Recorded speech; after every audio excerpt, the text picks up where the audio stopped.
ആരോഗ്യത്തോടെ ഇരിക്കാം. മികച്ച പരിചരണം ഞങ്ങളുടെ ഉറപ്പ്. Shoranur medical trust, Shoranur. ഒറ്റപ്പാലം നഗരസഭാ കൗൺസിലിൽ ചർച്ചയ്ക്കായുള്ള അജണ്ട അപൂർണമെന്നാരോപിച്ച് പ്രതിപക്ഷം ഇറങ്ങിപ്പോയി. വാർഷിക പദ്ധതിയുടെ ഭേദഗതിയുമായി ബന്ധപ്പെട്ട അജണ്ടയെ ചൊല്ലിയായിരുന്നു തർക്കം. അജണ്ടയുടെ പകർപ്പുകൾ എത്തിക്കാമെന്ന് അറിയിച്ചെങ്കിലും അംഗീകരിച്ചില്ല. ഭേദഗതി ചെയ്യുന്ന പദ്ധതികളുമായി ബന്ധപ്പെട്ട വിവരങ്ങൾ അജണ്ടയായി ലഭിച്ചില്ലെന്നായിരുന്നു UDF BJP അംഗങ്ങളുടെ ആരോപണം. യോഗത്തിൻ്റെ തുടക്കത്തിൽ തന്നെ അജണ്ട ലഭിച്ചില്ലെന്ന ആരോപണവുമായി പ്രതിപക്ഷ കൗൺസിലർമാർ രംഗത്തെത്തി. ഓൺലൈൻ സംവിധാനത്തിൽ പോലും വിവരങ്ങളില്ലെന്നും കൗൺസിലർമാർ ആരോപിച്ചു. സ്ഥിരം സമിതികൾ പോലും ചർച്ച ചെയ്യാതെയാണ് അജണ്ട കൗൺസിലിൻ്റെ പരിഗണനയ്ക്ക് വന്നതെന്ന ആക്ഷേപവും ഉയർന്നു. വികസന സ്ഥിരം സമിതി ചർച്ച ചെയ്തിട്ടുണ്ടെന്ന് സെക്രട്ടറി അറിയിച്ചു. ഇതിനിടെ അജണ്ടയുടെ കോപ്പി എത്തിച്ചെങ്കിലും പ്രതിപക്ഷം അംഗീകരിച്ചില്ല.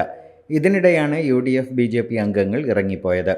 അജണ്ടയ്ക്കെതിരെ കോൺഗ്രസും ലീഗും BJPയും വെവ്വേറെ വിയോജനക്കുറിപ്പുകൾ നൽകി. പിന്നീട് CPM കൗൺസിലർമാർ അജണ്ട ചർച്ച ചെയ്ത് അംഗീകരിച്ചു.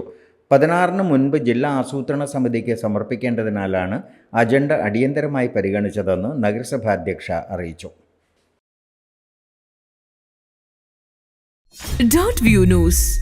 കാഴ്ചകളാണ് ലോകം, കണ്ടു തുടങ്ങുക.